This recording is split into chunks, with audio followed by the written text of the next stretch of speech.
డబ్బు, అనారోగ్యం, ఉద్యోగం, వ్యాపారం, అప్పులతో బాధపడుతున్నారా? మీకోసమే లాంచ్ యువర్ ఫ్యూచర్ ప్రోగ్రామ్.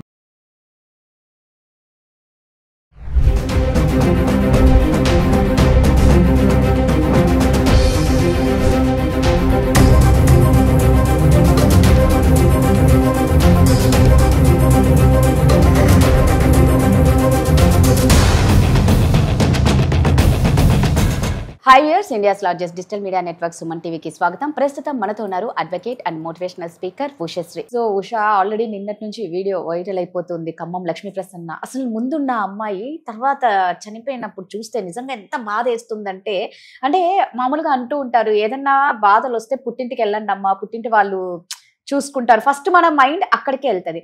కానీ ఇక్కడ ఈ అమ్మాయి దాంట్లో సంవత్సరం వరకు ఏదో మాట్లాడనివ్వలేదు అని అంటున్నారు. అంటే అది నిజంగా అంటే కొంతమంది ఏమంటారంటే, అరే మీరు కన్నా కొంచెం అలర్ట్ గా ఉంటే మీ బిడ్డ కాపాడేయచ్చు కదా, ఆయన ఆల్రెడీ హింసిస్తున్నాడని, అల్లుడు హింసిస్తున్నాడని తెలిసినప్పుడు బిడ్డను ఎందుకు అక్కడ పెట్టాలి? ఆమె ఆడపిల్ల పుట్టింది అని చెప్పి 3 ఏళ్ళు తీసుకెళ్లలేదు తండ్రి దగ్గరే, అంటే ఈ ప్రసన్న వాళ్ళ తండ్రి దగ్గరే పుట్టింట్లోనే 3 ఏళ్ళు ఉన్నారు. ఉన్న తర్వాత మళ్ళా ఏదో ఆయన డివోర్స్ కో ఏదో అప్లై చేస్తే వీళ్ళు పోలీస్ స్టేషన్ కంప్లైంట్ ఇస్తే పెద్దల సమక్షంలో లేదు నేను బాగా చూసుకుంటానని తీసుకెళ్లి వెళ్ళిపోయినాడు. ఇప్పుడు ఆ పుట్టిన పాపకి అంటే లక్ష్మీ ప్రసన్న కూతురికి 9 సంవత్సరాలు. అంటే నేనేమంటున్నానంటే ప్రతిదీ మీకు తెలుసు అల్లుడు గురించి. అలాంటప్పుడు అసలు అమ్మాయి మళ్ళీ బాగా చదువుకున్న అమ్మాయి, చక్కగా ఒక మెడికల్ షాప్ కూడా మెయింటైన్ చెయ్యొచ్చు, చేసింది. అంటే ఎందుకు అలా అన్ని తెలిసి కూడా అమ్మాయిని అక్కడ పెట్టడం ఎందుకు అని అనిపిస్తుంది. ఇది నువ్వు అడగటం చాలా ఈజీ రాదా? ఏంది పేరెంట్స్ కి ఆ మాత్రం తెలియలేదా? పేరెంట్స్ కి బేసిక్ కామన్ సెన్స్ లేదా? కూతుర్ని వెళ్ళి తెచ్చుకోవచ్చు కదా అని నువ్వు అడగచ్చు. నేను ఎప్పుడు చెప్పినా నా పర్సనల్ చెప్తాను, నేను పుస్తకాలు చదివో కబుర్లు చెప్పను. సిమిలర్ సిచ్యువేషన్, పెళ్ళయింది 21 days 26 days ఉన్నాడు రమేష్, యుఎస్ వెళ్ళిపోయాడు. నేను ఇమీడియట్ గా ప్రెగ్నెంట్. సో తీసుకెళ్ళను, డివోర్స్ ఇచ్చేస్తాను. అసలు I was virgin till I got married. ఓకేనా? బిడ్డని అబార్ట్ చేయమంటాడు. అబార్ట్ చేయడం ఏంటి? మా నానేమో అసలు దానికి అసలుకే కాంప్లికేషన్స్ ఉన్నాయి, హార్మోనల్ ఇంబ్యాలెన్స్ ఉంది. డాక్టర్ అప్పటికే 9 months నుంచి ట్రీట్మెంట్ ఇప్పిస్తున్నారు. బిడ్డని అబార్ట్ చేయడం ఏంటి అంటే, అబార్ట్ చేసేయాలి, నాకు అంత ఫైనాన్షియల్ కండిషన్ అంటే మరి ఎందుకు పెళ్లి చేసుకున్నా అన్నాడు మా నాన్న. అది ఫస్ట్ ఎవరైనా అనే మాట. మరి ఆ మాత్రం మాకు సరే, అప్పుడే డివోర్స్ ఇచ్చేస్తున్నాడు. కేసు సిమిలర్ గా ఈ అబ్బాయి పెళ్ళైన తర్వాత పాపం ఏవో చిన్న చితక గొడవలు వచ్చాయి, అమ్మాయిని ఇంటి దగ్గర వదిలేశాడు. 3 ఏళ్ళు ప్రెగ్నెంట్ అయిన తర్వాత పాపని కూడా చూడకుండా 3 ఏళ్ళు వెళ్ళిలోనే ఉన్నాడు. నేను ఫోన్ తీసి ఇసురు కొట్టాను. 6th month ప్రెగ్నెంట్ అప్పుడు. 3rd month నుంచి 6th month వరకు గొడవలే. అంటే నేను అప్పట్లోనే నేను జస్ట్ 23 years అయినా ఎంఎస్సి కంప్యూటర్స్, మనం యాహూ ఇవన్నీ గూగుల్ సెర్చ్లు అవన్నీ చేసి యుఎస్ లో కనుక లాస్ చదివాను. నేను అప్పుడు లాయర్ కాకపోయినా లాస్ చదివా. నువ్వు కనుక నన్ను ఇప్పుడు తీసుకెళ్లలేదనుకో, నేను అమెరికా, నువ్వు నాకు వీసా ఇవ్వలేదనుకో, నేను ఇక్కడి నుంచే నేను కంప్లైంట్ చేస్తాను, నీ ఉద్యోగం ఓడదీసి ఇండియా పంపిస్తారు, అప్పుడు చచ్చినట్టు కాపురం చేస్తాను. మా ఆయనకి మెయిల్ పెట్టాను నేను. అప్పుడు చచ్చినట్టు వీసా డాక్యుమెంట్లు పంపించాడు. యుఎస్ లో అంత స్ట్రిక్ట్ పాలసీస్ ఉంటాయి. You can't cheat somebody, reason లేకుండా నాకు డైవోర్స్ ఎట్లా ఇస్తావని. So coming to the point, ఇప్పుడు ఇండియా కాబట్టి ఈ అబ్బాయి 3 ఏళ్ళు వదిలేసి వెళ్ళిపోయాడు, తీసుకెళ్లలేదు, ఏమీ చేయలేదు. ఇప్పుడు పెళ్లి చేసుకొని ప్రెగ్నెంట్ చేసి ఆడపిల్ల పెట్టుకొని వీళ్ళ తల్లిదండ్రులు 3 ఏళ్ళు సాకారు అమ్మాయిని. మనం ఫ్యాక్ట్స్ ఆఫ్ ద కేసుకి వెళ్దాం. ఆ 3 ఏళ్ళు సాకిన తర్వాత ఏదో వీళ్ళు ఇంకా భరించలేక పోలీసుల దగ్గరికి వెళ్ళి, ఇప్పుడు నార్మల్ గా చెప్తే వీళ్ళు వినట్లేదు, నలుగురిలో పెట్టినా వినట్లేదు. ఆడపిల్ల నేను ఇంట్లో పెట్టుకోలేరు కదా రాధా.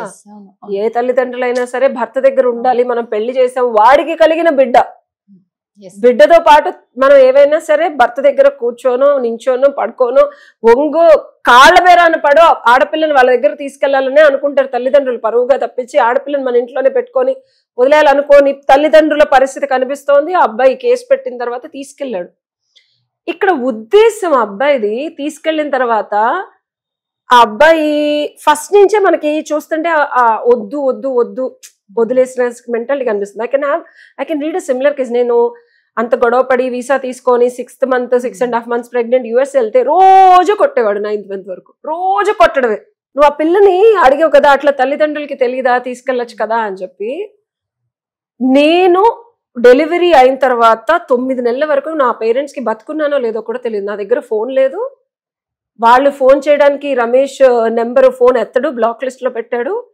రమేష్ వాళ్ళ తల్లిదండ్రులు వచ్చి నన్ను చూసుకున్నప్పటికీ అసలు మా పేరెంట్స్ నేను బతుకున్నానో లేదో తెలీదు. నా బిడ్డ పుట్టి 6 months తర్వాత ఇండియా వెళ్ళిపోయిన తర్వాత నేను వేరే వాళ్ళ ఫోన్ ఎవరిని అడగకుండా నన్ను బ్లాక్ చేశాడు. నేను ఎక్కడికి వెళ్తున్నాను, ఎవరితో మాట్లాడిన ప్రతిదీ ఇంట్లో. అప్పట్లో యూఎస్ లో టెక్నాలజీ ఉండేది, వాయిస్ రికార్డింగ్ టెక్నాలజీ. ల్యాప్టాప్ లో ఏం మాట్లాడుతున్నాను అంత రిస్ట్రిక్షన్. సో 9 నెలల తర్వాత నేను ఇంకా ఇల్లు మారిన తర్వాత పక్కింటి వాళ్ళ దగ్గరికి వెళ్ళి ఇమ్మీడియట్గా అమ్మ బతికే ఉన్నావా అంది మా అమ్మ. బతుకున్నా లేదా. సో నేను అనేది ఏంటంటే ఇక్కడ పేరెంట్స్ కూడా వీళ్ళు డోర్ ఓపెన్ చేస్తే కుక్కను వదలటము, అనవసరంగా పిచ్చి మాటలు మాట్లాడటము, తిట్టడము, దూషించడము. తల్లిదండ్రులు ఎవరైనా ఏమనుకుంటారంటే రాదు అంటే నాకు పర్సనల్ గా జరిగింది కాబట్టి అమ్మ మరి నేను ఉన్నానో లేదో, మీరు ఇన్ని నెలలు మీరు అంటే అమ్మ నీకు డెలివరీ అయింది, అట్లీస్ట్ మగాడు అనేవాడు రోడ్డు మీద అయితే పడేడు కదా, నిన్ను పిల్లాన్ని ఎక్కడున్నా నువ్వు బాగుండాలనుకున్నావు, మేము ఫోన్ చేసి నిన్ను డిస్టర్బ్ చేసి మా ఆనందం కోసం నువ్వు బాగున్నావా లేదా తెలుసుకునే బదులు నిన్ను పెంచిన తీరుకి నువ్వు ఎక్కడున్నా సర్దుకుపోతావు, బాగుంటావు, ఏదో రోజు మాకు ఫోన్ చేస్తావన్న నమ్మకంతో ఫోన్ చేయలేదు అంది మా అమ్మ. ఎంత మాటది. సో మా ఆయన నాతో లెటర్లు రాయించుకునేవాడు, నాకు మెంటల్ ఉంది, మా ఆయన నన్ను తిట్టడానికి కొట్టడానికి నేనే కారణం, నేను మెంటల్ గా మాట్లాడుతున్నాను, పిచ్చి పిచ్చిగా మాట్లాడుతున్నాను అని. అంటే రేపొద్దున నేను చనిపోతే ప్రూఫ్లు అనమాట అది. అంటే నాకే మెంటల్ ప్రాబ్లం ఉందని లెటర్లు, ఇన్ని లెటర్లు ఉన్నాయి తెలుసా రాదా, ఇప్పటికీ మా ఆయన దగ్గర ఉన్నాయి. అంటే he has a planning of నేను మా నాన్నకి ఇన్ని గొడవలు నాన్న నేను చచ్చిపోతాను నాన్న ఇక్కడ ఉంటే, నేను వచ్చేస్తాను ఇండియాకి అని చెప్పాను. చచ్చిపోతే చచ్చిపో, అక్కడే రావద్దన్నాడు నన్ను.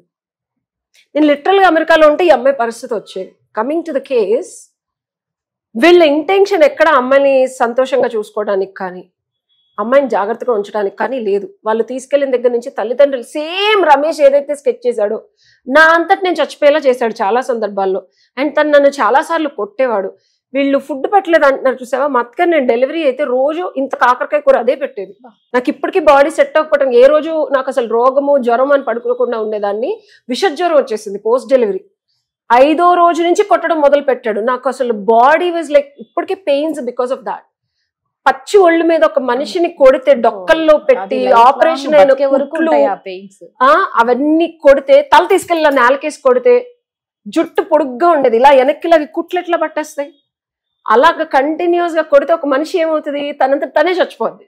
ఓకే, డిప్రైవింగ్ ఆఫ్ ఫుడ్, సొసైటీలో ఎవరితో మాట్లాడకుండా ఉంచడం, 4 గోడల మధ్యలో టార్చర్ పెట్టడం, అదే జరిగింది ఈ అమ్మాయికి. నేను కూడా సిచ్యువేషన్ లో ఉంటే మనమే చచ్చిపోతాం. నేను ధైర్యంగా నేను పుట్టింది ఇలా చచ్చిపోవడానికి అయితే కాదని చెప్పి ఒక డెసిషన్ తీసుకొని బయటకు వచ్చాకట్టి బతక. ఆ అమ్మాయికి ఇండియాలో ఉండి కూడా తల్లిదండ్రులు ఎందుకు ఫోన్ చేయరంటే రాదా, ఆడపిల్ల భర్తతో బాగుండాలని నమ్మే సొసైటీ మనకి. ఇంకా ఎట్టి పరిస్థితుల్లో భర్త అంటే భరిస్తూ, ఈ రోజు కాకపోతే ఇంకొక రోజు ఆడపిల్ల సర్దుకుపోతే భర్త మారతాడు, మన ప్రేమతో మార్చుకోవచ్చు అనే చెప్తారు. కానీ తల్లిదండ్రులు మ్యారేజ్లు బ్రేకప్ చేసేసుకొని నా నెత్తి మీద గుడిబండ్లాగా కూర్చో అమ్మా అని చెప్పరు. సో ఇక్కడ తల్లిదండ్రులను అందరూ తప్పబడుతున్నారు. ఆ తల్లిదండ్రులకి తెలీదా, ఆ మాత్రం ఒక్కసారి వెళ్ళి చేయలేరా, ఆ మాత్రం చూసుకుంటే కూతురు బతికేది కదా అని. బుద్ధి జ్ఞానం ఉండాలా, పడినోడికి తెలుస్తుంది ఆ బాధ. ఓకే, ఆ తల్లిదండ్రులు అంటే నేను అస్సలు ఊరుకోను, ఎందుకంటే వాళ్ళ సిచ్యువేషన్ లో మా తల్లిదండ్రులు కూడా ఉన్నారు. ఎంత కొట్టినా ఎంత తిట్టినా భర్త మారుతాడు, ఆడపిల్ల ఉంది, రేపొద్దున ఆడపిల్ల భవిష్యత్ ఏంటి అని ఆలోచించి ఆ తల్లిదండ్రులు నా కూతురు బాగుంటే చాలు ఎక్కడున్నా సరే. ఆయన ఇప్పటికీ నువ్వు గమనిస్తే వీడియోలో ఒక 4 సార్లు 5 సార్లు నరేష్ బాబు గారు, అబ్బాయి పేరేదో, గౌరవంగా మాట్లాడుతున్నాడు ఆయన. కూతుర్ని చంపేసి అంటే అంత గౌరవం ఇస్తున్నాడు ఆయనకి. ఆయన ఎక్కడ అగౌరవంగా మాట్లాడలేదు. సో ఆయన పద్ధతి, తల్లిదండ్రుల పద్ధతి, పాపం వాళ్ళని మనం అప్రిషియేట్ చేయాలి ఖచ్చితంగా. ఆ అమ్మాయి ఇమాజిన్ అలాంటి తల్లిదండ్రులకు పుట్టిన కూతురు ఇంకెంత అడ్జస్ట్ అయ్యి ఉంటుంది. నిజమే. ఇప్పుడు నేను తిట్టినా మా నాన్నగారండి అంట, ఏంటి మీరు పిచ్చిగా మాట్లాడుతున్నారు, ఆ గౌరవం అనేది పోదురాదు.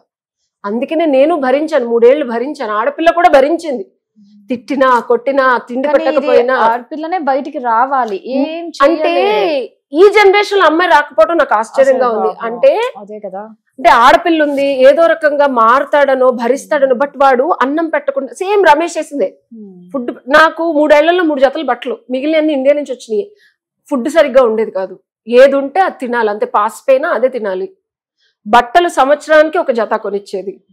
సో ఒక రకమైన మెంటల్ టార్చర్ తెలుసా అది. మనంతటి మనమే చచ్చిపోతాం ముందు. అంతే కదా, పక్కన వాళ్ళు ఏం చెప్పక్కల. రోజు 24 గంటలకు 18 గంటలు నేను కూర్చోబెట్టి తిడతారు అనుకో. ఒక చెట్టు నువ్వు ఇలాంటిదని, నీ మొహం మీద జుట్టు ఉంటుంది, ఇలాగా పెంచింది నిన్ను, కొన్ని వంట చేయడం రాదు, అది చేయడం రాదు. ఆ అమ్మాయిని ఎంత టార్చర్ పెట్టి ఉంటాడు వాడు.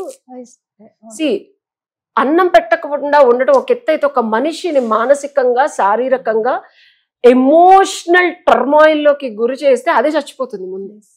అండ్ ఆ పైన 4-5 దెబ్బలు కొట్టాను ఫసక్.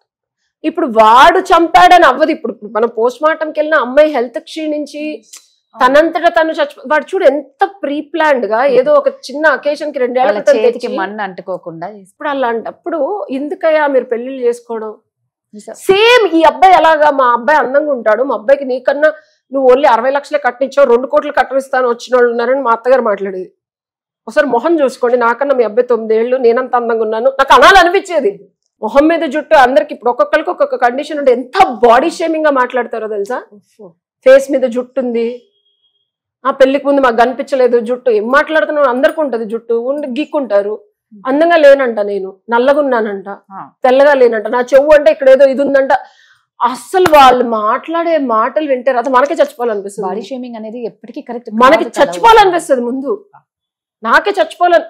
ఇట్ టుక్ మీ 3 ఏళ్ల నా రిలేషన్షిప్ నుంచి బయటకు రావడానికి 5 ఏళ్ళు పట్టింది. నేను ఇంకొక పర్సన్ గురించి ఆలోచించి ఒక రిలేషన్షిప్ వెళ్ళాలనుకోవడానికి. It was quite. ఇంత స్ట్రాంగ్ ఎందుకున్నాను అనుకున్నావు నేను?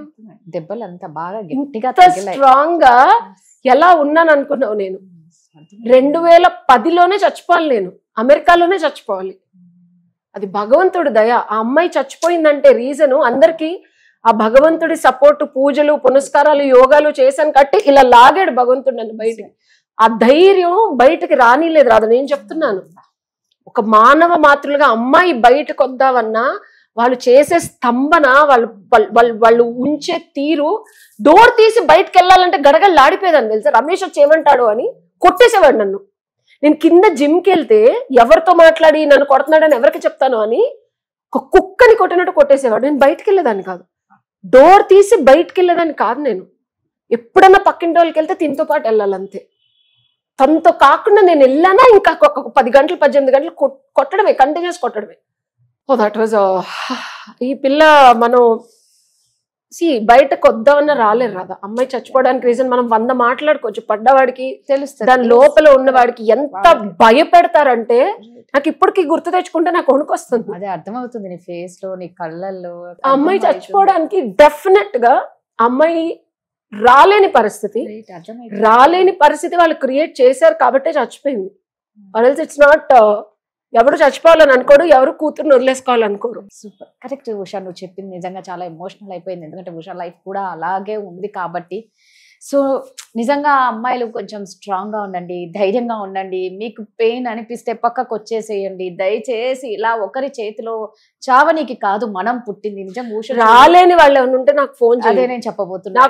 ఫోన్ చేయండి. ఇప్పుడు మనకున్న loss mental cruelty, this is called mental cruelty and emotional cruelty. ఎవరు భరించాల్సిన, ఇంత నేను లా చదవడానికి కూడా రాదా రీజన్, నాలో ఎంతో మంది చనిపోకూడదు. కరెక్ట్. అట్లీస్ట్ నేను ఒక 10 మందికి, ఆడవాళ్ళకు మగవాళ్ళకు కూడా, it's not about gender biased. ఇప్పుడు ఆడవాళ్ళు హింసించే మగాళ్ళు కూడా ఉన్నారు. అందరికి నా అంత ధైర్యం ఉండదు. అండ్ ఇంకొకటి, అందరికి నాలాంటి తల్లిదండ్రులు ఉండరు. Exactly correct Usha. నేను అది నిజంగా touch wood, I'm so blessed. నాలాంటి నేను ఎన్ని తప్పులు చేసినా, నేనెంత అసలు అప్పట్లో మా నాన్న నేను రావద్దన్న తర్వాత మళ్ళీ ఆయన అక్కడికి తీసుకొని ఈ 15 ఏళ్ల నా జర్నీలో నేను ఎన్ని తప్పులు చేసినా, ఎంత వాళ్ళని ఇబ్బంది పెట్టినా, ఎన్ని లక్షలు నాశనం చేసినా నాకు సపోర్ట్ చేశారు కాబట్టి నేను ఈ రోజు ధైర్యంగా ఉన్నా. అందరికీ అలా ఉండాల్సిన అవసరం లేదు. అలాంటి వాళ్ళకి నేను ఉన్నాను తప్పకుండా. We will see how we can support. చూసారు కదండి. సో ఇలాగే మేము కూడా సతమతం అవుతున్నామండి, బయటికి రాలేకపోతున్నాం, ఎవరికి చెప్పుకోలేకపోతున్నాం అని అనుకున్న వాళ్ళు ఖచ్చితంగా చెప్తున్నాను, కింద కాంటాక్ట్ నెంబర్ ఉంది ఉషది, కాంటాక్ట్ అవ్వండి. ప్రాబ్లమ్ కి సొల్యూషన్ దొరుకుతుంది. హ్యాపీగా లైఫ్ ని లీడ్ చెయ్యండి. జీవితాన్ని ఇంతటితో ఎవ్వరూ ముగించుకోకండి. Thank you Usha. Thank you.